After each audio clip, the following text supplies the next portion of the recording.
Hello and welcome back to another Rightly Witterings with me, Michael Jex, the tea drinking author, with a lovely cup of Earl Grey. And this week has been absolutely potty. I am negotiating a new contract with a new publisher. Great, I've just signed it actually. That's all good, but it means I've got a huge amount of work to do, filling in marketing forms, preparing books for sale. There's just a lot to be done. So thanks for being here on YouTube, because it means I've got an excuse to get away from all of that. I can also avoid planning the next book. I can avoid all of the general sort of admin issues that I've got. And let's just see, 1, 2, 3, 4, 5, 6, 7, 8, 9.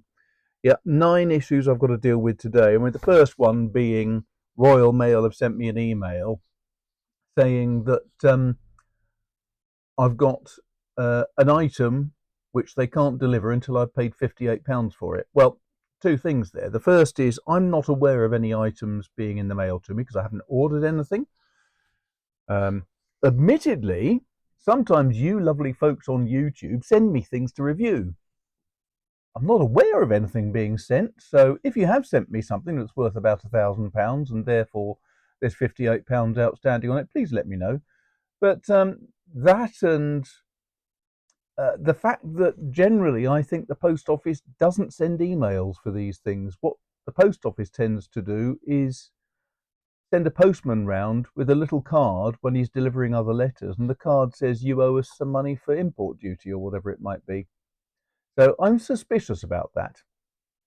So I've got to check into it in a bit more detail, which is a pain, especially since tomorrow, Thursday, when you're watching this, I'm going to be at Crediton at the local bookshop talking to Stephanie Austin, delightful lady, about her latest book. And then on Saturday, I'll be at Throwley Church talking to people about writing and Dartmoor and my life on the moors and so on, which won't be very exciting to most people because I dare say most of them are people I know. But even so, I've got to write that speech. And then on Sunday, I'm doing a talk all about publishing and how to get into it at a literary festival, and then sitting on a panel on it as well. So I've just got too much to do. It's crazy. And I thought, well, okay, I've got to keep notes with me all the time. So I'm going to keep working with my wonderful old Midori Traveller's Notebook. And I know they're Traveller's Notebooks now, but this is one of the original ones from nearly 30 years ago. And it's a Midori Traveller's Notebook. And I love it. But I've stopped carrying it with me all the time. I adore this thing, I really do. I like the way the leather has got scarred and affected over time. It was once in my tent while I was Morris dancing, because I forgot it and left it there, and the wind blew and the tent blew away, and this got absolutely soaked in water. But you'd actually not be able to tell that from looking at it. It used to have a tide mark that came all the way up to here, but it's just a lovely old bit of leather. And I do like the fact that you've got loads of space for notes.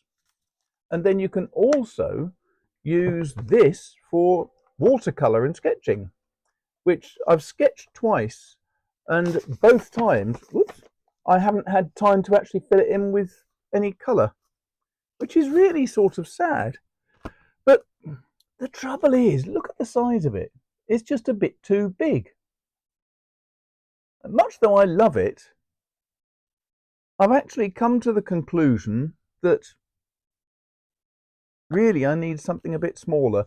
So I've taken the advice of people here and I've started looking around at other things. Now, I do love my William Hannahs. I've got 3 of them, as you'll know if you've been watching this channel. I've got the full-size William Hannah, which is just lovely. And then I've got the half-size, which is great because you can go around, you can rip pages out of this and they all fit in the same ring system as the full-size William Hanna.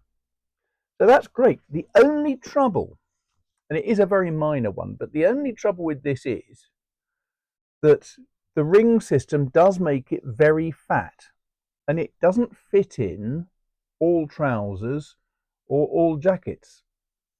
And the nice thing about this is that it's quite slim, and it will usually fit inside a jacket. This will not.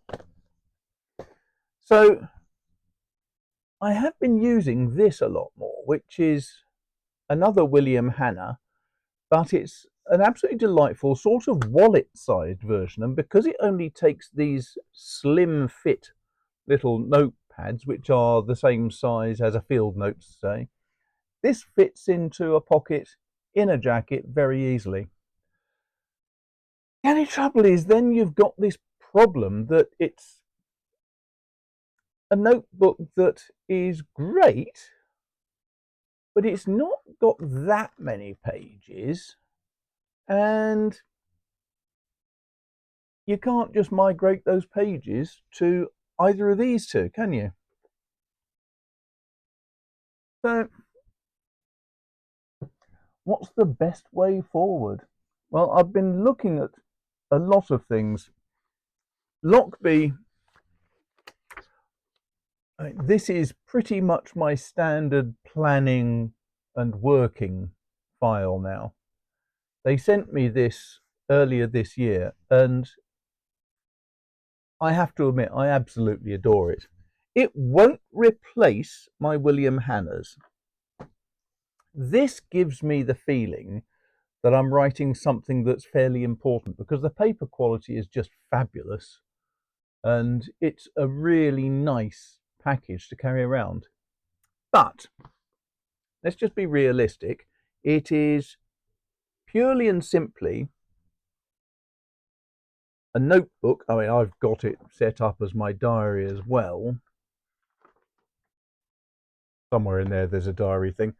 But the main thing about this is it hasn't got any sort of pockets whatsoever. It is just a leather sleeve, rather like one of these, the Midori. This is that bit different because it's got pockets and all sorts everywhere. It's got all of these pockets. It's got pockets in there. It's got pockets at the back, or a pocket at the back. It's got another sleeve here. And I found this really bloody useful when I was out and about with the Smithsonian, because I could keep the itinerary in there, so I had it easy access all the time, whip it out whenever I wanted, as it were. It takes standard sized what do you call these, cahiers of all types. So I've got a Lamy cahier there, which I like because of the sort of grid system they've got. I really hate squared off systems. I don't like graph paper either, but this, for some reason, just feels really nice to write on. I've got a Lochby notebook as well, which makes sense since it's a Lochby. And I've even got a Fabriano, which is beautiful. And I was going to use this for something extra special, which was mainly stuff I need when I'm talking to people with Smithsonian. But the other thing I've got is my Cult Pens slightly heavier duty cahier, which is really good for things like watercolours. So when I was in London not long ago, I did that of the Tower of London. So the fact that you can fit 4 cahiers in here with no problem, because there are 4 strings, that is good. The fact that it's got a couple of bookmarks is quite handy, although I tend not to worry about them too much. But it occurred to me maybe I ought to think about buying one of these, but in the smaller size. So I'm going to keep thinking about that. I might do.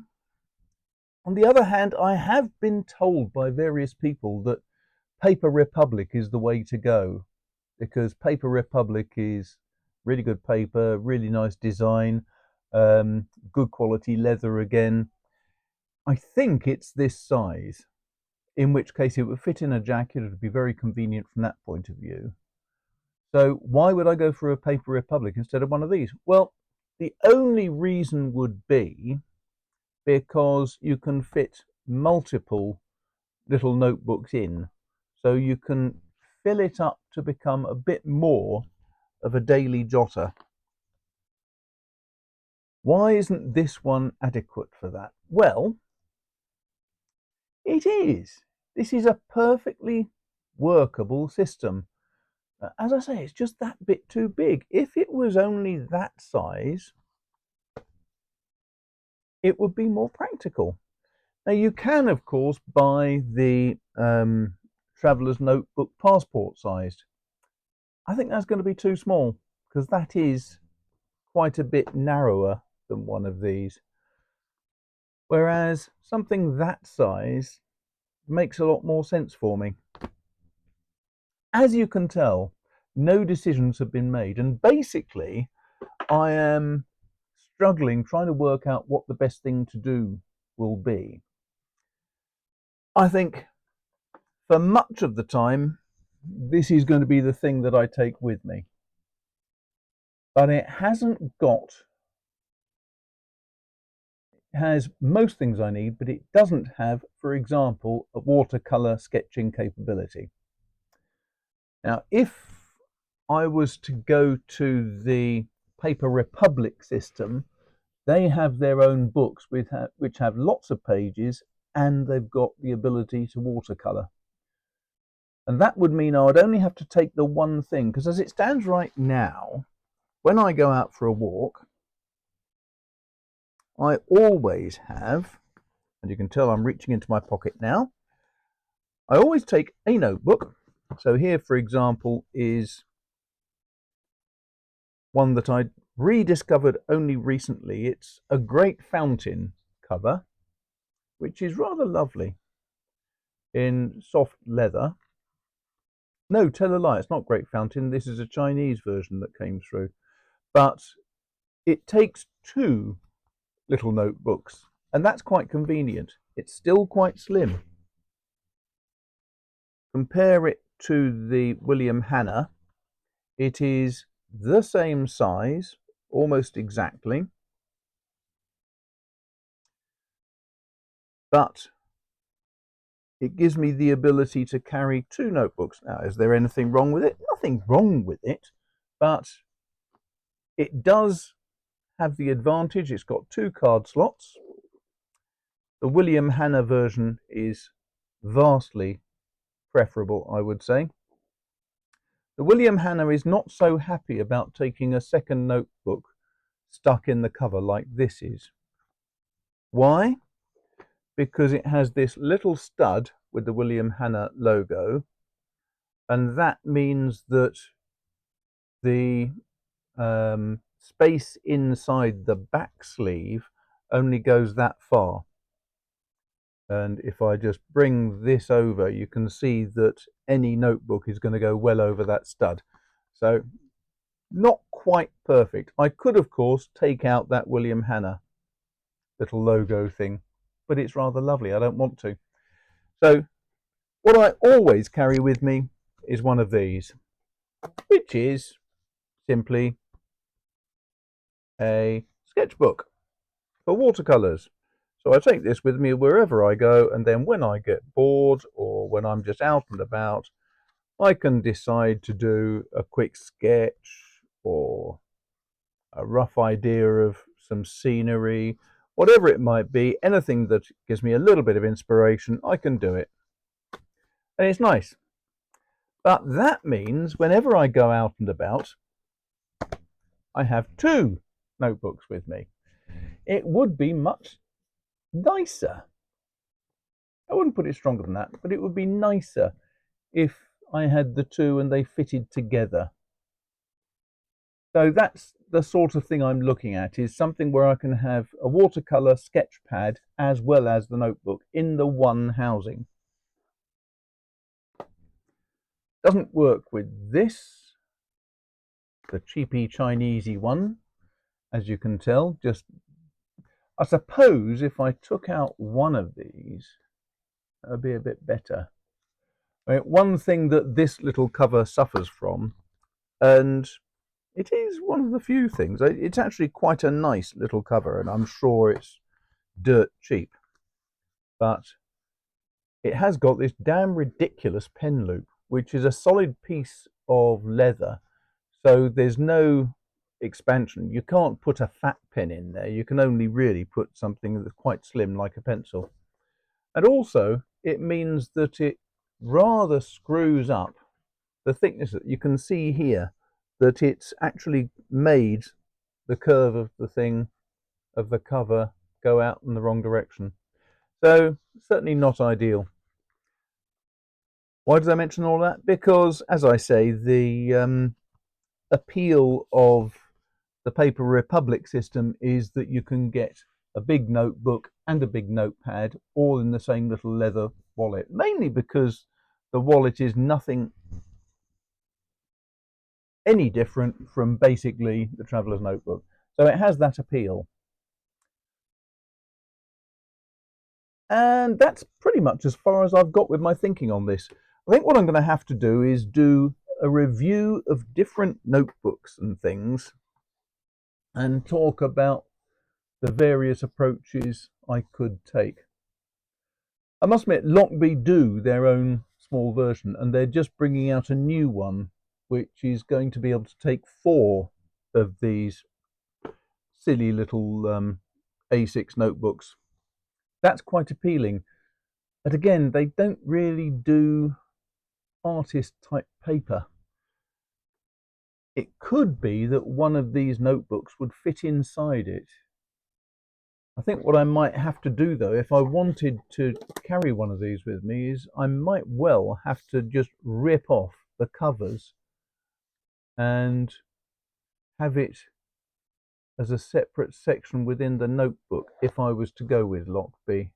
So it would only be that thickness rather than that thickness.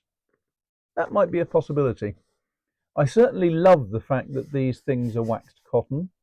Makes a lot of sense and works very well.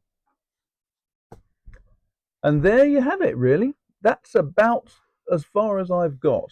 And I'm sorry to, this was a real writerly wittering. I've wittered quite extensively all about things that I might do, that I would like to do, and things I haven't done and really don't know whether I will or not. So, what do you reckon? I mean, I know that there have been several of you who have written to me in the past with advice, and I only started getting to this stage because someone wrote to me and said, "Why haven't you looked at Paper Republic yet?" The simple fact is, well, they're quite expensive, and I haven't had an opportunity. But I hope that that will change. But they are very interesting, and I do love the fact that they appear to have really good quality paper, like William Hanna. That's very appealing.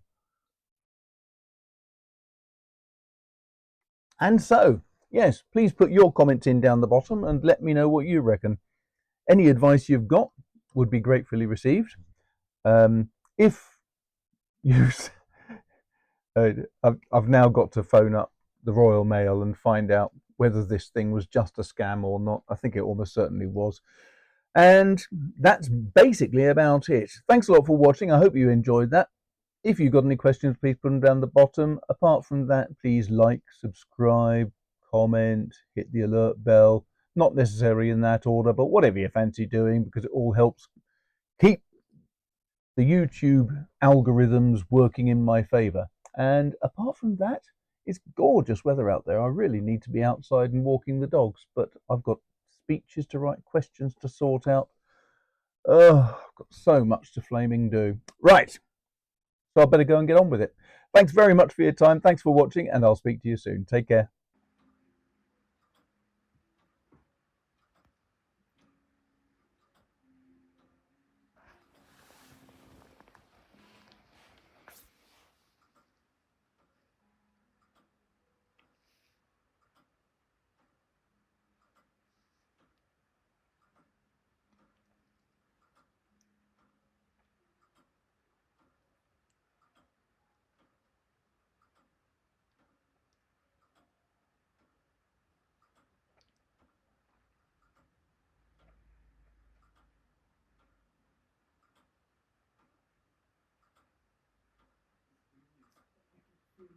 It's extraordinary when you think the peace that we live